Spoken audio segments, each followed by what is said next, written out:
G'day ladies and gents, Cubic Meter here with Autocrafter 2 Redstone Boogaloo. In my previous video, we rebuilt the Universal Autocrafter from our Mango Skyblock server from scratch with many design improvements. We also looked into ways in which we could improve it after having actually used the design in survival. In case you haven't seen that video, here's a quick summary. Firstly, our item collection could not handle mixed items, which meant if our recipe failed for any reason, the shockbox loaders would jam. Secondly, boxes loaded at the output would be partially filled if the recipe yields more than one item per operation. And finally, we could only do a single recipe at a time because there was no way to distinguish between recipes. But in this episode, we will address all these issues with a new autocrafter capable of better automating bulk crafting jobs. To start with, the easiest problem to solve was the shockbox loaders at the output. In the previous design, we were restricted to using these double speed loaders, which cannot handle mixed items. The best solution was to switch to a mixed item loader. However, this is not as easy as you think. This is due to how mixed box loaders work. Instead of ejecting a box when it's full, you wait until it overflows, then detect that overflow. However, this breaks completely if you sort unstackables. Fortunately, Samus the Sage made this really nice design for a double speed mixed box loader. However, I needed to modify the design slightly, because you only eject boxes when they start overflowing. So if you have a box that is full, it will remain in the machine until you tell it to eject the box. So I had to add this system, which first detects if the loader has been activated at any point, and then connects it to a line that you activate at the end of the crafting operation, which will then eject all the boxes that are needed. And there we have it. Even if a recipe fails, no permanent damage will be done to the crafter because our output can now handle the mixed items and just spit them back out at the player. And I certainly don't want to be one of those guys who messes up the recipe. Now on to partially filled boxes. The solution is to add an additional system which completely empties partially filled boxes and then completely fills another box. An issue I found with Samus's mixed box loader is that with unstackables specifically and the autocrafter, items would sometimes be spat out into the shulker box output. So first, we want to separate normal items from shulker boxes. Normal items will bypass the whole system and go straight to the box loader. Meanwhile, any shulker boxes get sent to this filter, which separates partially filled boxes from completely full boxes. The completely full boxes will then bypass all the way into the output as partially filled boxes make their way to this unloader. They're completely unloaded and then refilled. So I can just demonstrate it working here with this chest filled with various boxes and items.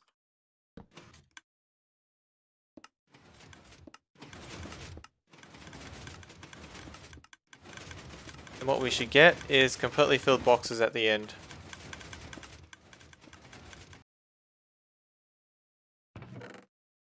There we have it, completely full boxes at the end of the operation.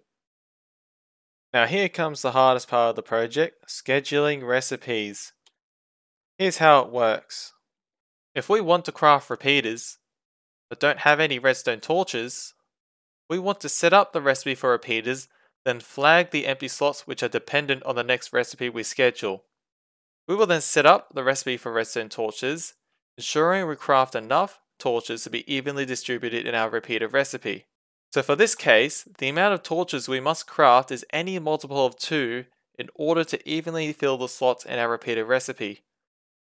To clarify, we use a full shulker box of items as our minimum unit quantity, because this makes it worthwhile using an autocrafter over manually crafting things.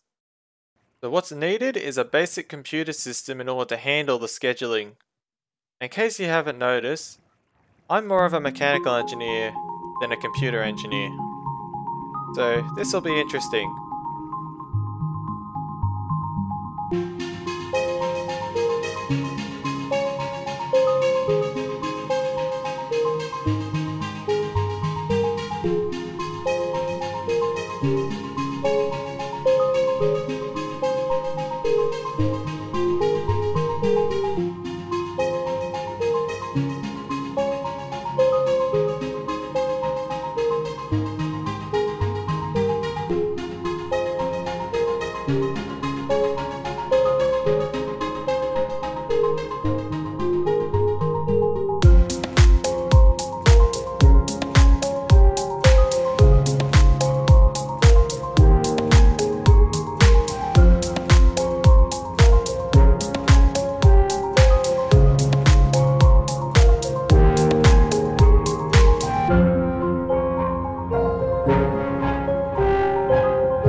As you can tell, this build involved a lot of trial and error, adding and then removing components, or modifying them in some way.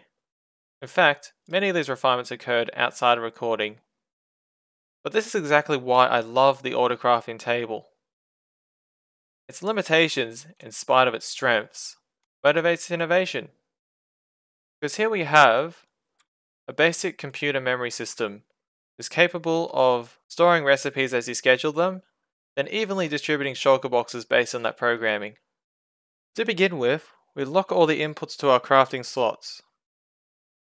Then we can program slots that are dependent on ingredients that are crafted in previous recipes. So right now, this particular slot is accepting items. So if I send items, they will now appear in the program slot. In order to keep track of which recipes require which slots to be dependent, I have this feed tape of barrels which acts as sort of a hard drive. When a slot is selected, it will then power one of these droppers holding items. It will shoot the item into the barrel, which I'll demonstrate. So now this recipe has been programmed for the first slot to be dependent on items. Now if we look at our torches, this slot is now accepting.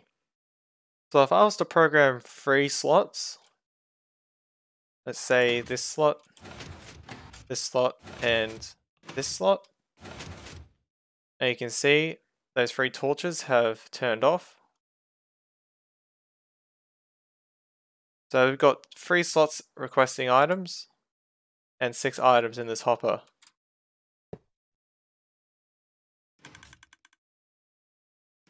It'll wait for all 3 slots to receive the items, then the system will reset.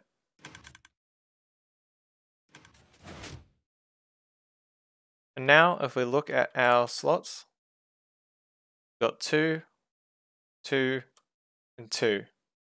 Perfectly balanced, as all things should be. In order to cycle through the recipes, I have 2 controls. Triggering this input will progress the feed tape forwards. So now our programmed recipe has now moved into this slot and we've got a new set of barrels to program another recipe into. Let's say the autocrafter has just finished a crafting recipe. It will trigger this input. This will reset all of our programmed slots, then progress the feed tape backwards, and then request whatever programmed recipe we have in this set of barrels, and load that into the memory. If we trigger this twice in a row, it will then clear all of our barrels of recipes.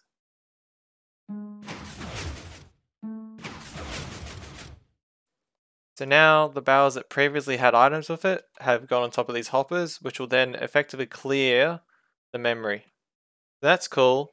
We have a computer which can automatically distribute items from one recipe to the next.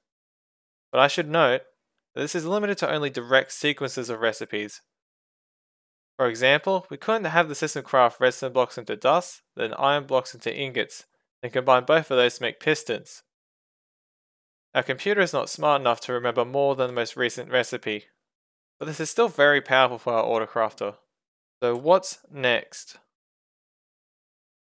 Well, we need to incorporate our computer into our input, then make sure that the crafter can keep track of recipes, craft items, stop, distribute, then start up again, all on its own. This will require a lot of complex logic, as well as wiring to ensure that all the components can talk to each other. So, here we go again.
Hey, but for real this time, it actually works.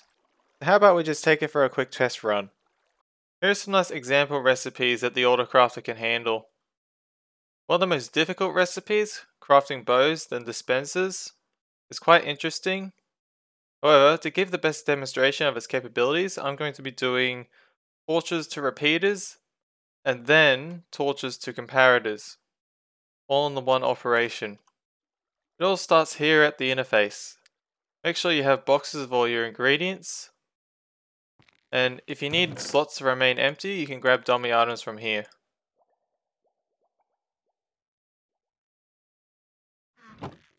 So you want to schedule the recipes with your very last recipe first.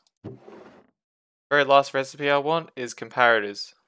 So I'll start by doing a dummy slot, then I'll assign this slot to receive torches, another dummy slot, torches, quartz, more torches, then just stone, stone, stone.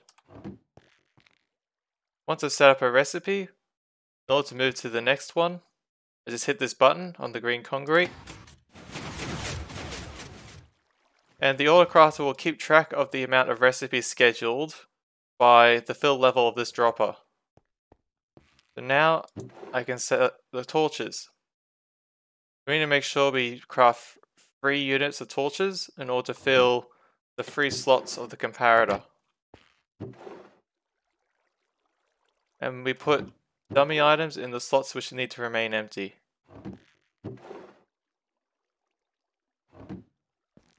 There we go, that's our torches. Now let's set up the repeater recipe. Our first slot for the repeater are redstone torches. Then we have our redstone dust, more torches, stone, stone, and more stone. Now move to the very first recipe we want to craft, which is the torches for the repeaters. We need to craft 2 sets in order to fill the 2 slots of the repeater.